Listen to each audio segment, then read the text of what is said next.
What's up, guys? It's Lou here. This is Unbox Therapy, and I've actually got a very cool video for you. This is my Nexus S, Samsung or Google Nexus S, and I have been able to port over to it Ice Cream Sandwich. This is obviously a port of the SDK that's going to be released on the upcoming Galaxy Nexus, and everything is not functioning 100%, but believe it or not, most new features are, and there's quite a bit we can learn by looking at what's being implemented here, and we can really get an idea basically of how it's going to run on this Nexus S. A lot of people are going to be waiting and hoping for that upgrade, potentially on this platform, as well as other smartphones, Android smartphones that are hoping for the update. So the first thing you notice is this different lock screen here. We can go straight into the camera or into the unlock. We're going to go into the unlock for now. That's so that you can improve the speed of your access to the camera. Now, something you're going to notice straight away, probably one of the biggest changes, is the way that you load the app drawer here. Rather than scrolling up and down, you've got left to right now. And another really nice thing is you've actually got widgets right within that space, and that includes widgets from third-party applications that you've installed.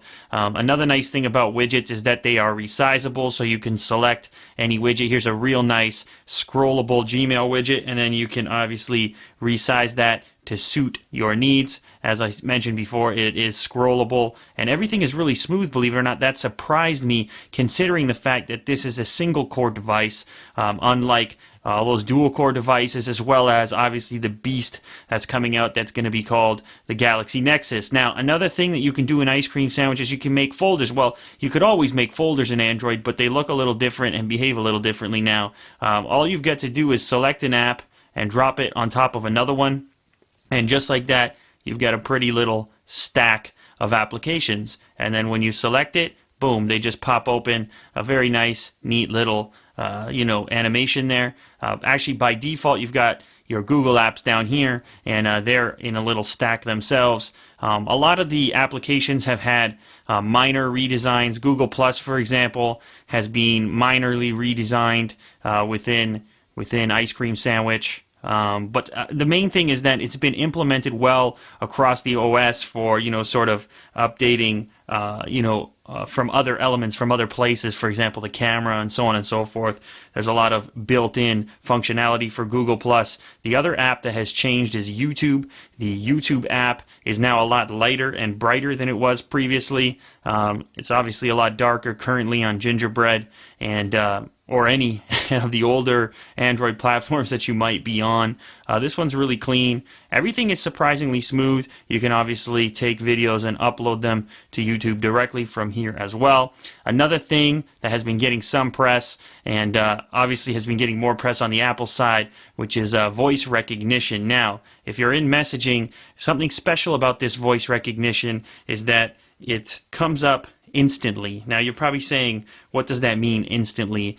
What happens is, rather than sitting there and attempting to figure out what you're saying and then come up with it later, this one can do it as you're speaking. So I'm going to keep speaking, and you're going to notice that it keeps on taking down my words. It's pretty crazy, actually. Let's go ahead and try an actual message. I'm gonna say I'm done here, because I'm probably talking faster than I would be if, I was sending a text. Obviously, this is for the sake of this review here, but let's go ahead and try that again. I'm going to be late for the meeting. I know I said I was going to be 30 minutes. Instead, I will be 1 hour. I mean, there it is. It's perfect, guys. It absolutely nailed it.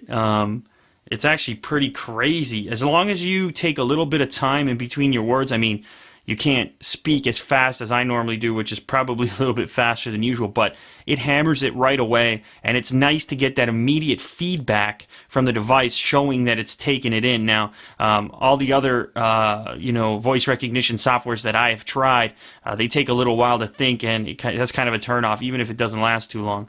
The browser has also got some changes within it. You've got a new style of tabbed browsing. In fact, if you click this button up here, you'll see you've got these different windows that I've got open. Something that you can do as well is if you click the options down below, the options are a little different than they used to look. You actually get a list now. You can open incognito tabs for you know, those private browsing sessions. You can also save pages for offline reading, which is really cool. You just do it like that, and then all of a sudden that stuff's available to you if you're going down on the subway or somewhere that you're not going to have a connection. Some other things worth talking about: the camera has seen a slight overhaul. You know, obviously this is a Nexus S, so the camera is not super amazing to begin with. It can do panoramas now. You know, there's some editing functions available as well that are a little bit different. Let's see if I can show you some of those. So yeah, right away you notice here, if we go into landscape, you've got some sharing options that come up right away depending on what you've got installed on the device. It's really easy and quick to share. If you click on the image one more time, then you're going to notice that you get some options for editing here.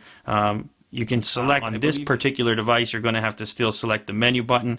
You're going to get some options there, including details, rotate, left, crop. If you select this edit button, this is where things get new. You've got some really cool little features here, and you can toggle them with this little joystick on the right. So some cool little mini editing functions for your you know, mini snaps, kind of Instagram-like features. You can then save your changes, and it will also save an original. This cool little traffic widget, which I hadn't seen before, and the way that it works, you get a little green light.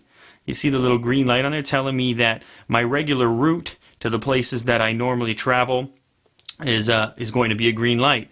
And if you back out, it'll actually give you a reading of the amount of time and estimate. There it is right there. So it'll say 35 minutes. My regular route from my current location to downtown would take 35 minutes given the current traffic situation. So a really cool widget there. Otherwise, you know, I mean, it's more of the same. Obviously, the fonts have all changed. The notification system has changed. You know, you've got some things that other launchers offered, like, you know, Launcher Pro and stuff offered some of those resizable functions. The dialer has obviously changed for the phone. We're going to expect new fonts coming. This one hasn't been completely updated. There's a lot of multimedia as far as pictures are concerned. Contacts are all, you know, visually based, which is really cool. And, you know, it's just an overall more polished experience, and I think that once the official release comes out, it'll probably get even more polished. I'm amazed that it functions as well as it does ported in this function over here. Couple of issues if you're considering doing the same thing. Bluetooth is not currently functioning on this port, and neither is 3G data. I'm on Wi-Fi right now, so I did this port just in order to give you guys a preview, a preliminary review of what to expect on this device once the official upgrade comes out and becomes available, or once the Galaxy Nexus hits and I give you guys a review on that. Alright guys, hope that helped out. Hope you enjoyed this content. If you did, hopefully you can like and favorite this video. As you know, it helps me out a bunch. And until next time, and as always, thanks for watching. Later guys.